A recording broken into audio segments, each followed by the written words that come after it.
As the International Social Security Association report on developments and trends in social security in Africa shows, much work is being undertaken in Africa to make schemes more accessible and sustainable, to work towards good governance and high performance, and to ensure that social security is an increasingly proactive and preventive. Certainly, extending coverage remains a predominant challenge in this region. I'm confident about the development of social security in the African region. Your participation at this regional forum underlines that you share our view that social security is needed now more than ever. Tanzania has succeeded to establish 8 social security institutions with coverage of less than 4, and to be more specific, 3.5 of the entire population, and only 6.5% of the entire labor force.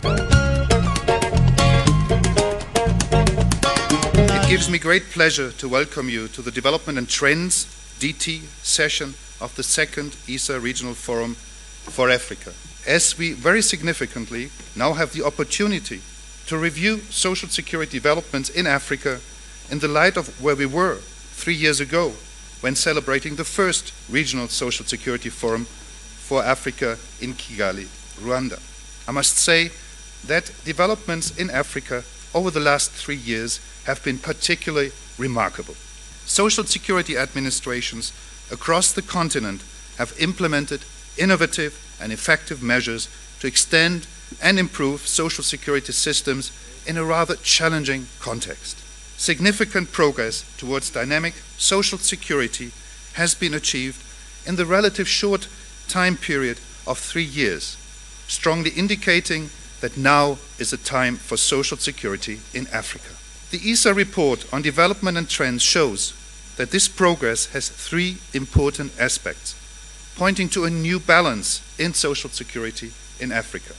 Firstly, important progress has been made in extending coverage, both through contributory schemes and through an increased focus on schemes for vulnerable groups. Secondly, African social security systems have extended their focus to another key dimension of dynamic social security, as increased attention has been given to proactive and preventive approaches in social security. Thirdly, the ISSA vision of dynamic social security highlights the key role of social security institutions and excellence in administration for any progress in social security. The issue of coverage, especially in our part of the world, is a very serious issue. If you look at Africa, most of the people are actually in the informal sector, especially south of Sahara. About 80% of our people are in the informal sector.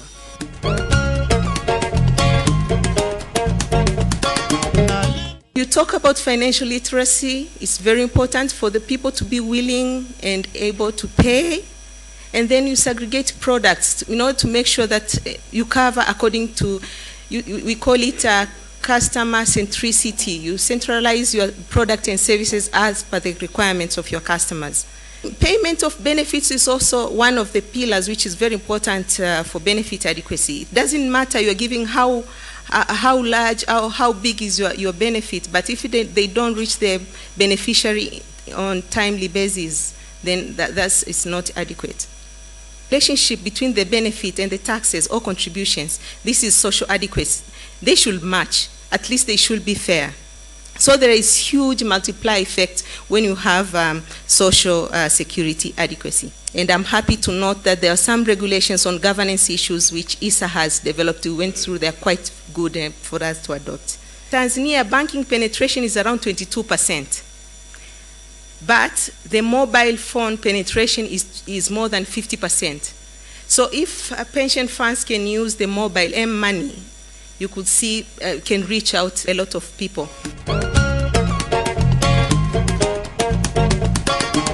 What are the driving forces for improved quality services? One of them is that clients want improved levels of service and quality, and the social security institutions have made it clear in their aspirations to provide them. Social Security Administration needs to adapt to meet today's client requirements. We should be looking at systems that are aligned to your business processes, but not business processes aligning to the ICT. The drivers that are going to drive us in leveraging technology today. Definitely we are looking at profit, we are looking at speed, and we are looking at flexibility. Then there's the issue of over-reliance on technology as the main driver. That is not correct. It is your business processes that should guide technology, the other way around. At national level, when national GDP grows, when ICT spending increases, meaning that you really need to do some bit of more spending, and then you see your organization growing both in profit and in efficiency and service delivery. Part of the explanation, no doubt, lies in the now discredited notion that with development, the informal sector in developing countries would gradually be eliminated. Hence, the focus should not be on tailoring policies to suit the informal sector, but to foster the growth that would bring about the predicted transformation. The failure to address the different cultural and structural conditions in Africa from a social protection perspective is largely because this did not accord with the dynamics of colonialism. It seems social protection is now being considered as the new path out of this malaise, and we should attempt to explore its potentials as fully as possible. The role of the state in fulfilling its part of the implied social compact between itself and its citizens is brought into prominence. The philosophy there is that through this improvement, you reduce the need for future support, as well as the intergenerational transmission of poverty, proactive, preventive action.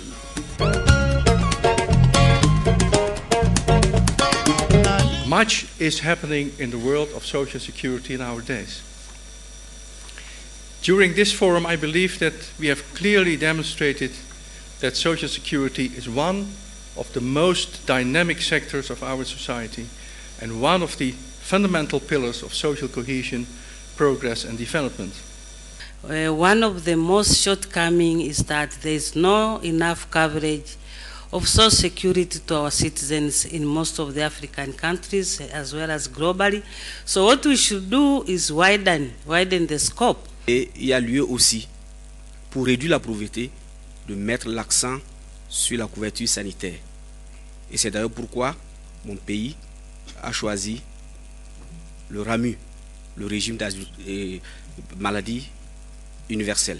S'il y a deux messages que la Commission de l'Union africaine voudrait lancer, c'est d'abord que les pays africains doivent donner la priorité à l'extension de la protection sociale aux acteurs de l'économie informelle et aux travailleurs ruraux.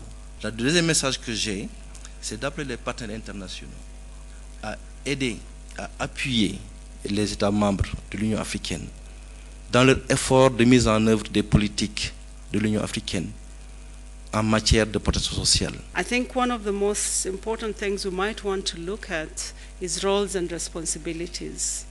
It's very difficult for anybody to have roles at all levels, including the implementation on the ground. I think, to reiterate myself, we need to do a better job selling our agenda and convincing our colleagues by providing them with successes, good practices, and evidence.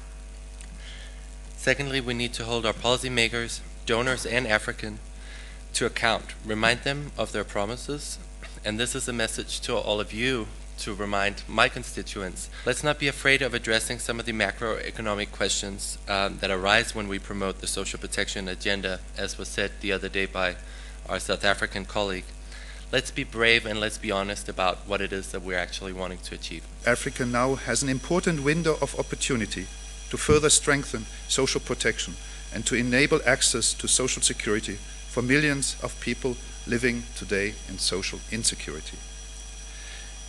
As the key role of social security as regards poverty alleviation, social cohesion and economic development is now widely recognized and promoted.